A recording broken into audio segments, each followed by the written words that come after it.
Awareness, the final frontier. These are the explorations of Jonathan Robinson and Brian Tom O'Connor. Their continuing mission, to discover fresh new paths to the mystery within, to seek out new joys and new methods of awakening, to boldly go into the heart of expanded consciousness. This is Awareness Explorers.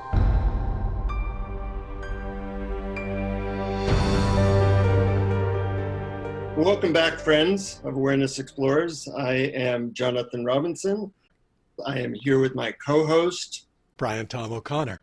But even more exciting than both of us is we're here with one person who's impacted me a lot and who I greatly respect and can teach us some amazing things, and that is Richard Liang, who is a psychotherapist in England, but he's known for having kind of taken the work of Douglas Harding and the Headless Way and continued that lineage where he offers teachings and workshops and books and friendship and all kinds of inspiration along the Headless Way. I've known Richard for about 2 years now, first introduced to me through the Finders course, but then I took a 5-day workshop with him in Oregon on headlessness. And Headless Way, which we will describe what that is one of the methods or approaches to awareness that I use every day, and I have found it to be incredibly helpful. So I'm very excited to have you on the program, Richard, and talking to the source of the Headless Way currently and hearing what you have to say about what this is, how people can use it, and what it can do for people. So welcome to the show, Richard. Well, thank you, Jonathan and Brian. A pleasure to be here. I hope I live up to all your expectations. Well, they're very high, so it's going to be a high bar, Richard, but we'll see what we can do. But why don't we begin, for all our listeners who are not at all familiar with the Headless Way, if you could maybe give us a slight introduction as to how you got into it, and a brief introduction as to maybe what it is before we interrogate you further. Well, I came across it when I was a teenager. I'm 65 now, and I was still at school, and I didn't know anything about the Headless Way, but I was interested in consciousness and discovering who I am, and by chance went on a Buddhist conference. So I went on this conference with my twin brother, actually, in England, and there met by chance Douglas Harding, who was about 60 at the time, I suppose, and he shared the Headless Way. So what that means is he said, if you want to see who you are, just look and notice you can't see your own face now. And what are you looking out of? Are you looking out of two eyes in your own experience, or one wide open, single eye, edgeless, boundless space? So there's not about thinking, it's not debate, it's not an argument. One of the experiments is to point your finger back at where others see your face, and the listener could do this now. You point back at the place you're looking out of, and you look for yourself. What do you see there? I only see my finger, I don't see my face. And so this is a non-verbal experience. You can't not get it. No one can see their own face. But how people react to this varies. So obviously I reacted in a way that valued this experience. I thought, yeah, that's what I'm looking for. And I then went to visit Douglas Harding at his home, and we became friends. He had an open house for anyone interested in this. He said, look, come along, share this. I'm not a master, I'm a friend. This is available for everyone. And so I got to know him, and very soon I felt drawn to sharing this and spending my life really sharing this. I thought, this is brilliant. This is such a available way in home to who you are. And Douglas, around that time, was developing the experiments, these very simple awareness exercises that get you to look at the place you're looking out of or listen to it. Lots of different experiments. It is just original, effective, fun, creative, exciting to share. It is relying on your direct experience and not on some scripture or teacher or anything outside yourself. And so I have continued to enjoy this. I've made a lot of friends through Douglas, and then since he passed away 12 years ago, continued that. We set up a trust, just with the aim of trying to get this around, because obviously I believe the world needs it. It's true. You are not what you look like. You're the opposite of what you look like. Awareness of this fact that you are spacious, you contain everything, makes a huge difference in your life. So it's in my view, just a thrilling endeavor to be involved in the business, if you like, of sharing this. And now with you guys, 3 faces on the screen I can see, 3 voices, but one consciousness. Amazing. Many voices in one consciousness, many thoughts in one consciousness. This is a wonderful thing to share. And you see, it's non-hierarchical. You can't see your no face more clearly or less clearly than anyone else. And if the viewer or listener is now conscious of their no face, instead of your face, you see the world. You're seeing what Jonathan and Brian and myself are aware of. But obviously, you've got your own unique view out. I'm looking out into England. You guys are looking out in America. You've got your own response. That's what's interesting to meet with others. Mm-hmm. That's wonderful. And I think it's also very much in keeping with the kinds of things we talk about here on Awareness Explorers. I'm curious whether Douglas Harding spoke to you at all about how he came across these exercises and this headless method. Oh, yeah. I have made a film that's on YouTube about his life. I've also done a graphic biography with a friend we finished a couple of years ago about his life. So I've thought about it a lot. I interviewed him a lot. I've talked to a lot of friends. To put it in a nutshell, he was born beginning of the last century, and he was born into a fundamentalist Christian group, which he left at about the age of 21. But he was deeply influenced by that in the sense that they put value on the spiritual, I suppose. But their particular form was too restrictive for him. But when he left at 21, he was still interested in all that kind of thing, but he didn't want to take on another fundamentalist belief or any belief. He wanted to look for himself. And he started to do that through philosophy and science. And he recognized beautiful, inspiring thing that what you are depends on the range of the observer. So in other words, at 10 feet, I'm a person, but come right up to me at a fraction of that, and I'm cells. Or come even closer, and I'm molecules. Come even closer, I'm just particles, almost nothing. And go away, I'm a city or a planet, then a planet, a star. And he took this seriously, that your body has layers, and you need every one of these layers to sit here and breathe. You see, I need my atmosphere as much as I need my lungs and the cells that make up my lungs.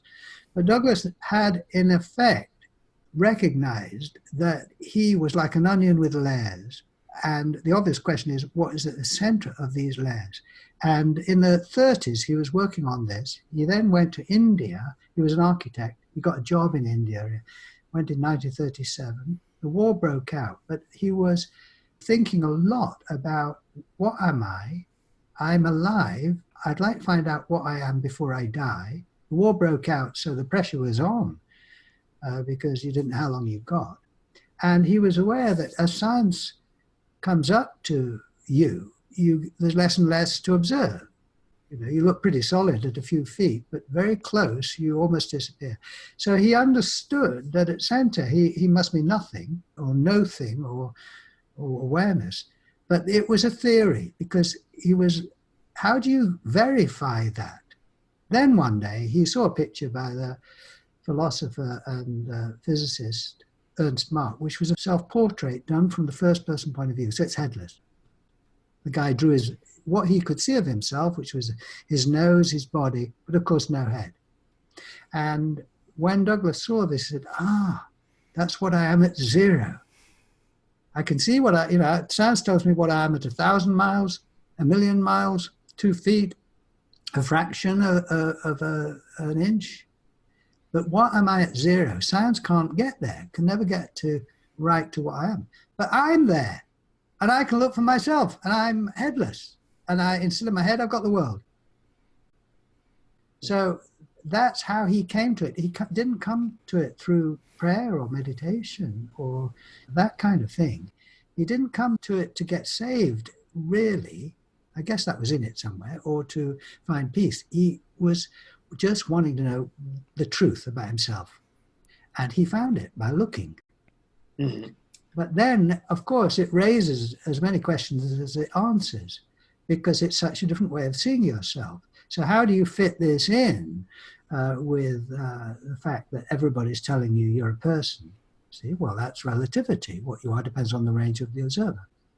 So he did a lot of thinking and writing books to put forward how this makes sense in terms of science and in terms of philosophy and religion and psychology. And for example, he put forward the idea that there are basically 4 stages of personal development. The baby that is headless, all right, pre-language, you no idea what you look like, you're spaced with the world, single eye. The child, through language and so on, you're beginning to, as it were, go outside yourself and see yourself through the eyes of others, as a person with a face, a boy or a girl.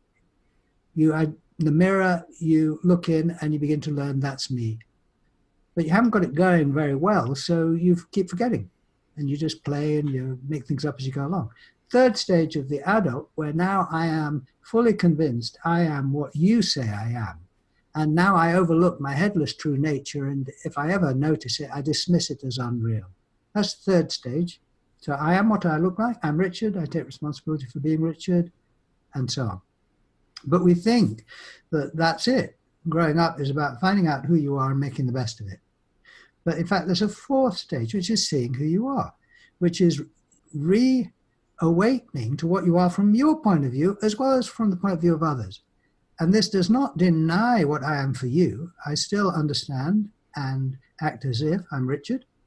I love that, that's very important and vital for being a part of society. But privately, I'm aware of this wide open space where I am that's full of everything. And that now changes how I am in the world, because I'm aware of this inner abundance, this inner security, this fact that I'm face to no face with you, so I am everybody. This makes a huge difference to your life. So really, with the 4th stage, it's a natural development, seeing who you really are. And anyone who doesn't, I would say, doesn't go on to the 4th stage is missing out. I would definitely agree with that. One of the things I really love about headlessness is that Douglas came up with all these different specific experiments. And to me, they're like 23 specific techniques in a certain way to experience yourself as pure awareness. And I want our listeners to be aware of that. They can go to headless.org and click on the link that says experiments in the navigation bar. And there's 23 very specific ways to experience your headlessness. I love that stuff because some of them literally take no time, or they take a second. And I found that I have an affinity for some of these experiments or some of these techniques and not others. But once you find one of these experiments that works for you, it's really an incredible gift, because some of them get me into the place of pure awareness in we're always in that place, but it helps me realize that place very, very quickly. And later, we'll have you talk about a couple of those methods. But I'm wondering, did Douglas come up with all those experiments, or was that something you did, or how did they come about? Well, what happened was he first saw that he was headless in 1943 in India. Mm-hmm. And he then continued thinking and writing and produced a book which was published in 1952. And in fact, it wasn't until 1964, that's more than 20 years after he first saw who he was, that he shared it with someone who's actually turned out to be, it was the secretary at his architectural practice. So he was on his own for 20 years with this. So I don't know if you can imagine that, but being aware of something so obvious and so valuable that he had looked at from every angle, and no one was, very few people were interested.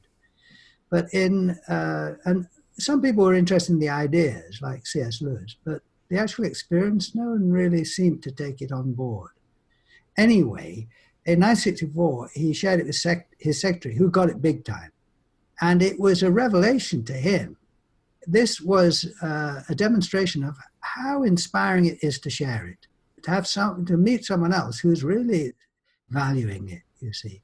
Now, he thought then, oh, well, now I can die. I've shared it with one person after 20 years on my own.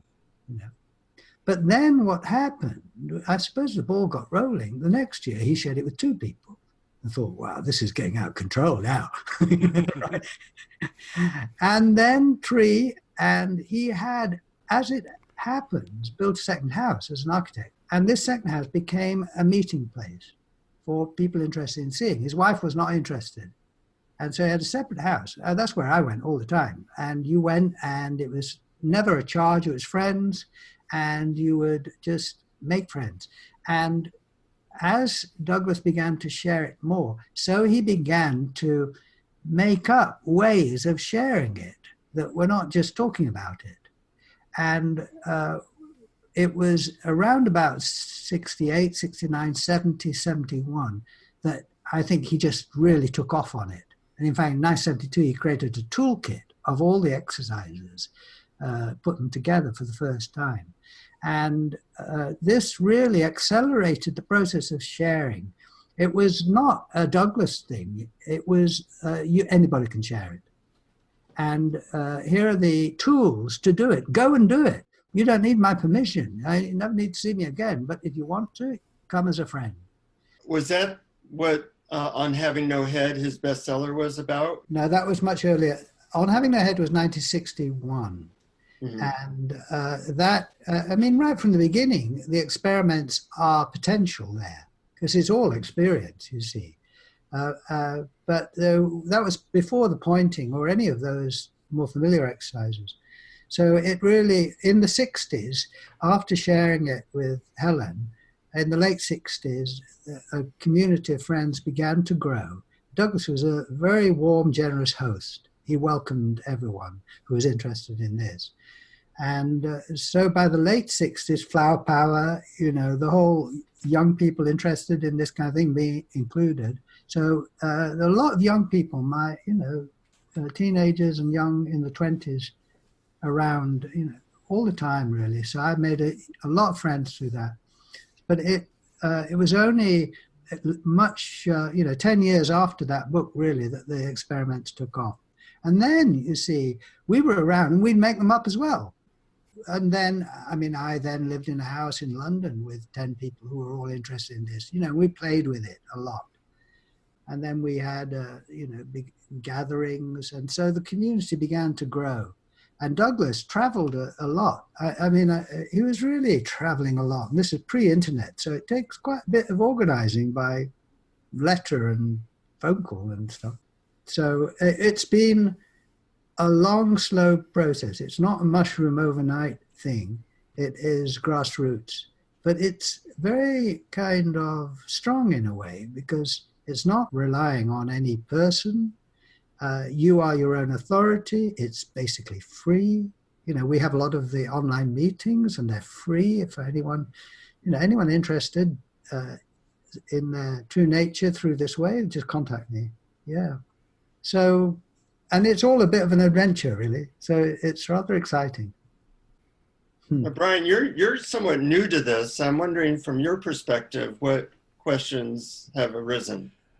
Well, actually, I first came across Douglas Harding quite a few years ago when I became interested in Ramana Maharshi and looked up anyone who had met him or studied with him or taught similar things. And, of course, Douglas Harding's name came up. And then I think I bought the book on having no head and read it. And now I think it's absolutely wonderful way of pointing to the empty, pure awareness, which is also full of everything and really is everything. But at first, I was actually very resistant because I was so literal minded. And he seemed to want us to take this literally. You have no head. And I kept saying, wait a minute.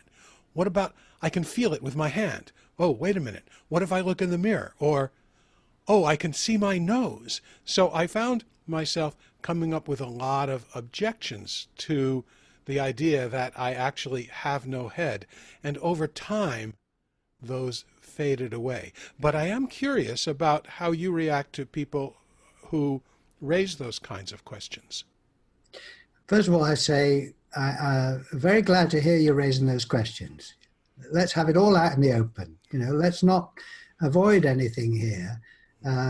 And I am not surprised that you would be asking these questions because you've lived your whole life, you've grown up to take on the belief that you are what you look like. So it'd be very odd that if you didn't have questions, when you see that you don't see your own face, you say, yes, but. So this is creative. This is going by your own actual experience. So on present evidence, you see, when you touch your cheek, on present evidence, what color or shape is that sensation? None. Right. Now, when you look at your nose, on present evidence, is it attached to a face that you can see, or is it a big blur appearing out of nowhere and stretching from the ceiling to the floor? It's a big blur appearing out of nowhere. Yeah. Now, you see, this is where it raises a lot of questions, you see. So, how on earth can I see the world if I don't have eyes? Which is what Douglas went into, how can I function if I'm no thing, there isn't time to answer all these questions now. But for example, the mirror shows you what you look like, right? You need that. You didn't always know that. You had to learn that. As a baby, you didn't know it. See? So the mirror and the image on the screen now is showing me what I look like, Richard, at this range. And if I had a camera on the moon, it'd be showing me my planetary face. Thank you very much, which is rather beautiful. And a camera on Riga or some other neighboring star would show me that I'm a star. I always knew it. This is, you see, an expansion of who you are. It's not a reduction. It's showing you that you are every level of this beautiful, many-leveled, onion-like structure. So, of course, when I am aware of the sensation of my forehead, I immediately get the image of my forehead. See it? But the image is floating there in the nothingness, just like the sensation is. Right? And it's a very useful image. But it doesn't confine me. I've found that a lot of your phrases that you say when I listen to you, they hit me a little bit when you say them, and then they kind of develop roots and grow into whole experiences. Some of my favorite phrases that you said are things like, it's all hanging in consciousness. And for some reason, when you said that, from my perspective, there's these arms coming out of nothingness. There's this chest coming out of nothingness. There's legs that I see. And then there's the world. And in a certain way, from my perspective, everything is just hanging in this container of consciousness or awareness, which is what I am. And that phrase has helped. Also the phrase face to no face. When I'm looking at somebody, I see their face, but they're looking at me, and what they're looking at doesn't look like a face to me, because it looks like they're looking into awareness or a void or an emptiness. And little phrases like that. I also like how when you've said things like, if if you tighten your toes, that doesn't affect awareness, that your toes are tight. There's tightness out there, but in here, there's relaxation, or there's color out there. There's no color where I am. There's form out there. There's no form where I am. And having that contrast between the world and our awareness has often been very useful for me. Well, would now be a good time just to take the listener through an experiment? Sure. Just to really celebrate what we're talking about. Absolutely. Okay, all right. So you all right with that, Brian? Oh, yeah, I think that's great.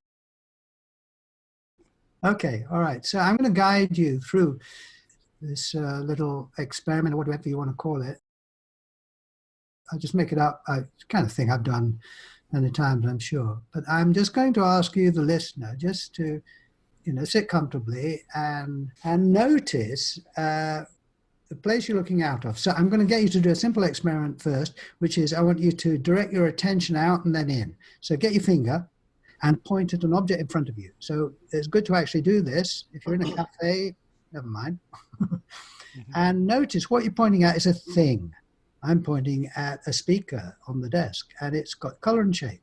Now point at part of your body, say your other hand, okay? And notice it's a thing. You move it. It's got color and shape. Now point at your chest. Notice that it's the same. And now point at the place you're looking out of, where others see your face. You could actually do this. And point back at the place you're looking out of. Now, what do you see there? What do you find there? I can't speak for you, but for myself, I find no color, no shape, no movement, no face. And if I point with the other finger out, so two-way pointing, the other finger is pointing back out at all those things.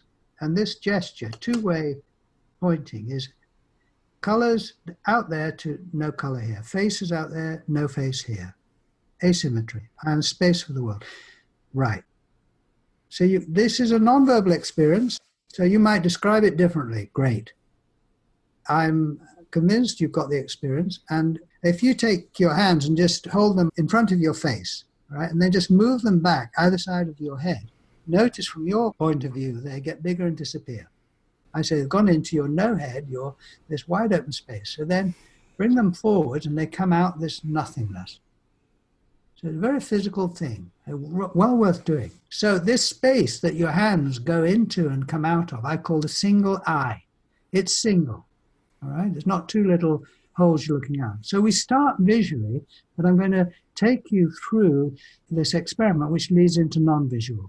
Because often the thing is, well, what happens if you close your eyes, or what happens to thoughts and feelings? So we'll go into that. So I would like you to notice something. It's very exciting. It's rediscovering the world. So I would like you to notice that you can compare things for size. So look at two objects in front of you and notice whether one is bigger or smaller than the other, or maybe the same size. Then compare one of those with something else, and it now might be bigger, whereas before it was smaller. In other words, size is relative. Okay? Now look at the whole view, what I call the single eye, which is this boundless openness full of whatever you're looking at, colors and shapes. Now, on present evidence, how big is the view? How big are you? How big is your experience visually? Well, you see, I can't compare it. There isn't a second one on the right or the left. It's single. That's why it's single eye. So I can't say how big it is. All right. So just stay with this and look at one of those objects again and notice it's got a boundary. It's very, very simple observation. And notice there's something all the way around that thing. It's in an environment. Anything you look at has got things around it. It's inside a bigger picture. Now look at the view, the whole view, your single eye. And I can see, my view of the computer, then the house out the window, but everything is within this field. Now, is that field inside something bigger? Well, all the way around the edge, I can't see anything beyond. This is what you were saying, Jonathan. It's hanging in nothing. This is language, but it fits my experience. So I can't say how big it is because it's single, it's incomparable, it cannot be, there's nothing to compare it with. And it's not inside anything, it's just hanging in nowhere. All right. So amazing to me, single. So now I want you to close your eyes and you'll see what I call kind of darkness, I suppose, with specks of light. Now, how big is that darkness? Well, I don't find a second one to compare it with for size. It's single. I might talk to you and you tell me you can see one too, but that's second-hand hearsay. Great, but it's not my direct experience. My direct experience is there's one. Now, is that darkness inside something bigger? I don't find it is inside anything. Now, in language, I would say you're looking out at the darkness from this nothingness. Open your eyes, and now the darkness is replaced by colors and shapes, kind of magic. But the nothingness you're looking out of is unchanged. So the view out changes, but the view in, where you're looking from, doesn't. Close your eyes, view out has changed, but you're still this boundless awareness, space, silence, stillness. All right. So we're moving fairly quickly through this because we've got limited time, but now be aware of sounds. And you can hear my voice, probably hear other sounds, and I'm going to call this the field of sound. So lots of different sounds going on in this, and they're coming and going and changing, and you can't quite be sure of what's going to come next. Now, some are loud and some are soft, and some you like, some you don't like. But how big is the whole field of sound? Well, I say there isn't a second one to compare it with. It's single. Now, is these sounds, this what I'm calling the field of sound, is it inside anything? Well, I say I find it in nothing, or we could say in the space or in silence or in awareness. Now you see, open your eyes and the colors and shapes have reappeared in the nothingness, and the sounds are happening in this one consciousness. See, you get one field of sound, not inside anything. So now close your eyes and now be aware of your body sensations. And attend to what you call your right foot, you see. Now, you might have an image of your foot there, very good, but you've learned that. You didn't have that as a baby. On present evidence, what shape or color is that sensation? I can't say. I mean, how far away is it, you see? Well, from where? Be aware of other sensations going on. In fact, all the sensations that are coming and going in your awareness, you see. Now, some are strong and some are weak. They're different and they're changing, and some you like and some you don't. But how big is a whole field of sensation? Now, you might have an image of your body, very useful. It's a memory, I suggest. On present evidence, how big is that field of sensation that I find it has no color, no clear shape? Well, I say there's only one field, so I can't compare it with anything. And is it inside anything? Not from memory, but on present evidence. Well, like that phrase Jonathan used, it's hanging in nothing.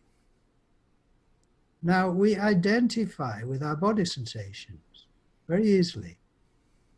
So if you can say, I cannot say how big this field of sensation is, and it's not inside anything, I think, certainly I could say, well, I can't say how big I am.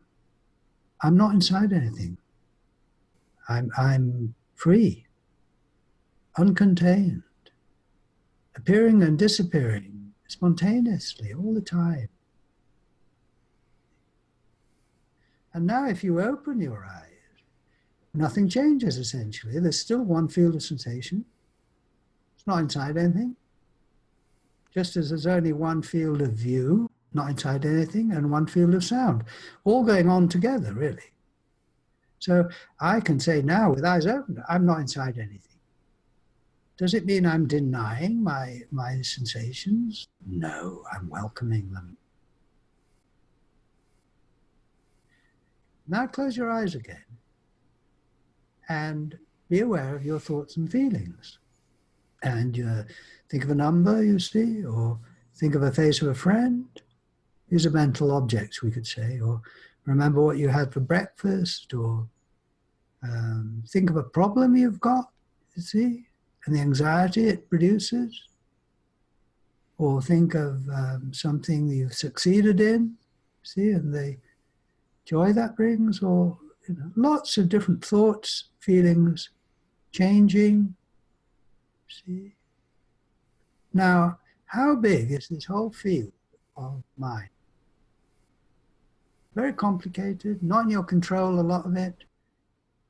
Some unwelcome feelings, some welcome. But how big is that whole field? Well, I don't find a second one to compare it with. Now, others tell me that they are also experiencing this field of thinking and feeling. But for me, that's second-hand. I accept it, but it's second-hand. First-hand experience is one field. Now, is it inside anything? Are these thoughts and feelings inside a brain, a head? No. Inside what the Zen Buddhists call no mind, you see. And these thoughts magically appearing out of nowhere, out of the no mind, and going back. All right, think of the name of a city. Now I ask, how did you do that? Where did that come from? Didn't it just appear out of nowhere, magically? Disappeared again without you making any effort. Think of, I don't know, a blue triangle. It's magic.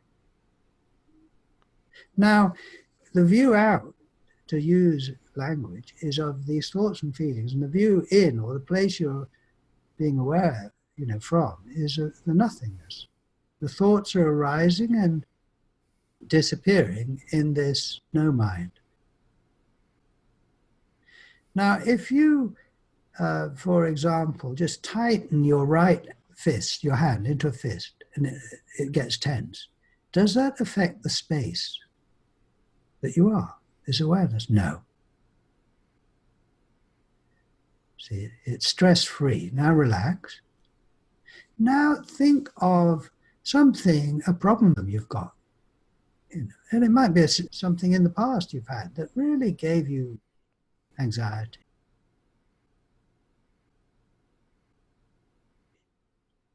Now, does that anxiety actually affect, traumatize the space where you are?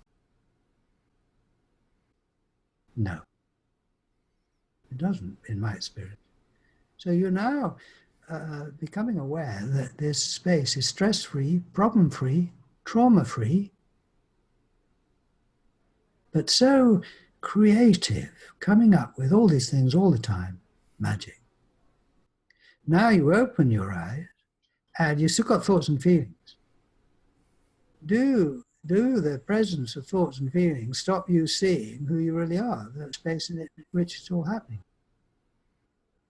Not in my experience. No.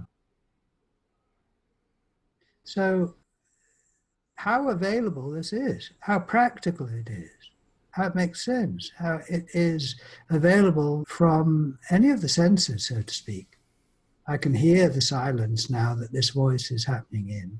I can be aware of the space in which the sensations are coming and going in. I can be aware of the no mind in which these thoughts are arising, see? Now, aware of this is a new way of living, isn't it? I think so. You've got your inner awareness, inner resource is just on the front burner. See how it works out in your life. Yeah. So I have no doubt that all of us here, including the listener, have access anytime we want to this space. And of course, the thing to do is to get into the habit of being aware of it. And hanging out with others who are enjoying this is a good thing, I would say, because it's infectious. And it's a pleasure to share it, any way that gets you home is a good way, I would say. That was a great whirlwind tour of a lot of the experiments. Yeah. We call it the McDonald's of the spiritual paths because it's fast, cheap, and takeaway. But more nutritious. Well, yes. Conditions apply.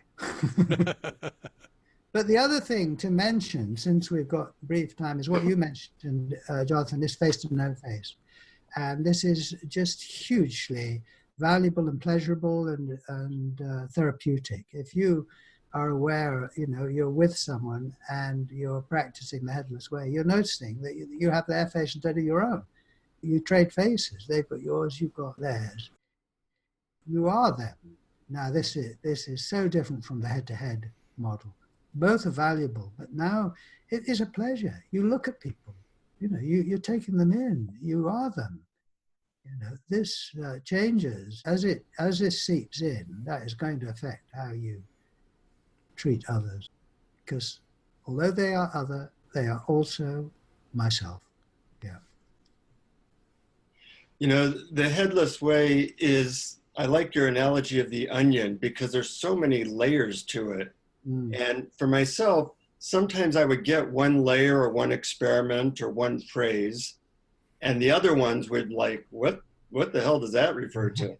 And then later, as I got deeper into it, it's like, that's so friggin' obvious. How did I miss that? Yeah. So it does have layers. It's not one technique. It's maybe one philosophy that has all these different experiments, all these different phrases, realizations, and I encourage our listeners to go to headless.org and go into the experiments, which that website is really fantastic. You really did a great job of delineating many of the layers. And I also find that there's a momentum in that once you get one of the aspects of headlessness, it kind of helps to get some of the other ones. And soon you're like, wow, that's so obvious. How did I not see that before? Is that your experience, Brian? Yes, it is. There are certain elements that just pop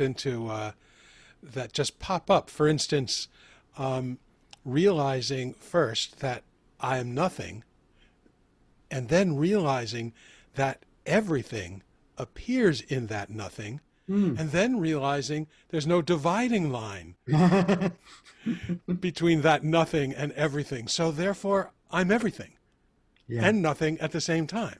Yeah. You just summarize all of non-dual teachings in one sentence there. Cool. Yes.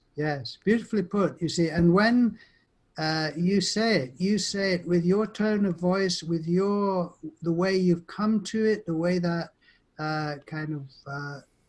appeared for you. And that is inspiring because everyone has their own voice. So everyone expresses this mystery differently. And that's why it's such a pleasure. That's inspiring for me to hear you. I relive that, through your kind of eyes, if you like. Yeah.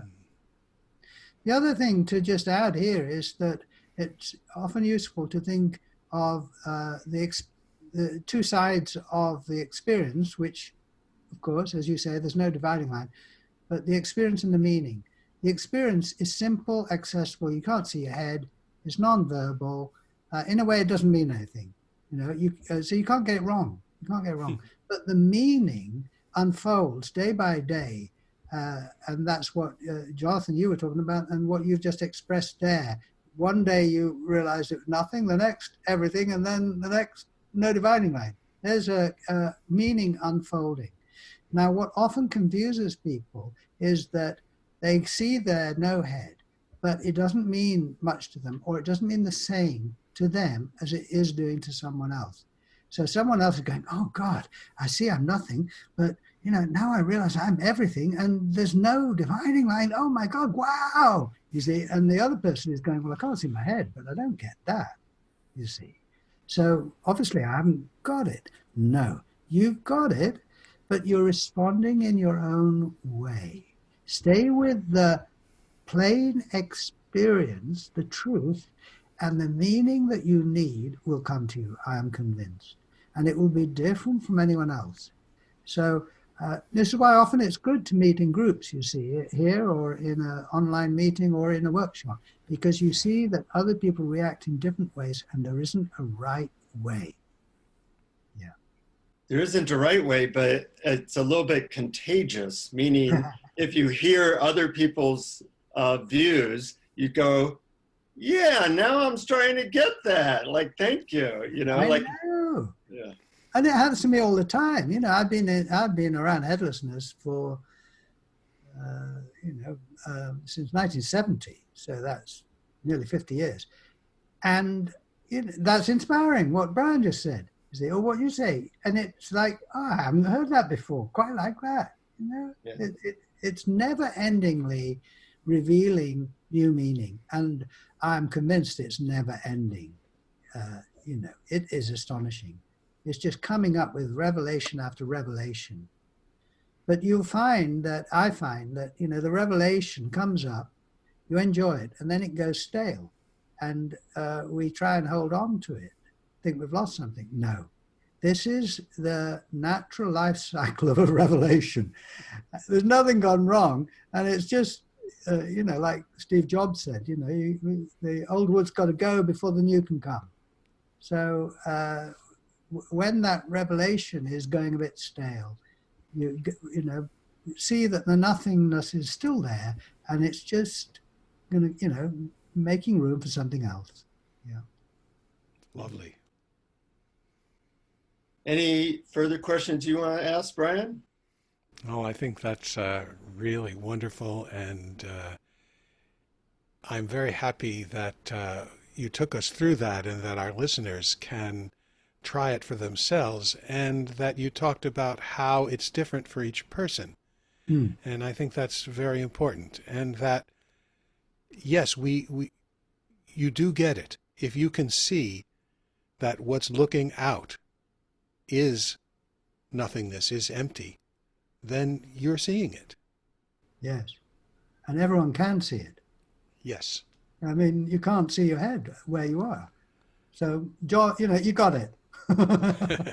People say, I don't think I've got it. I say, can you see your head? No. Do you see the world instead? Yes. You got it. What they mean is, I don't feel like I did yesterday, or like that other person, or like Ramana Maharshi.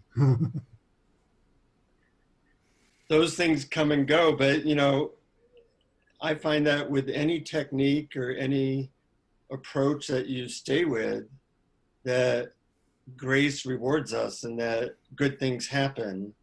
And for me, I'm just very grateful that you're putting this information out and doing it in a way that's very non-hierarchical and humorous and fun, and allows people to use their curiosity. It's just a really great service. If people want to get in touch with you or find out more, you suggest that they go to headless.org? Yes. My email's there. Very welcome. Any contact, please. I go around making friends, not students. And I mean, that's apparent here, isn't it? We're all speaking out of the nothingness. There's no doubt about that. This is normal. This is not some weird kind of thing that a few people get. This is natural development. And we're on a cutting edge here, and it's very exciting. We haven't been here before as a species. It's very exciting. But yeah, I welcome any contact. Yeah. That's great. And it is very exciting. And that's what Awareness Explorers is all about. Well, you're doing a great job, and great to hang out with you in the vast emptiness which is infinitely full with no dividing line. And to all our friends out there, to Richard, to Brian, to all the people listening, tell your friends and family about this, because that's where happiness lies. And as always, keep exploring. Keep exploring. Keep exploring. Yay! Thank you for listening to Awareness Explorers. To learn more, you can check out our website at awarenessexplorers.com. Please subscribe to our podcast on iTunes, Google Play, or your favorite podcast app. And we'd love it if you would post a review. And please share our link on Facebook and with family and friends, because knowing yourself as awareness is the greatest gift you can give yourself or someone you love.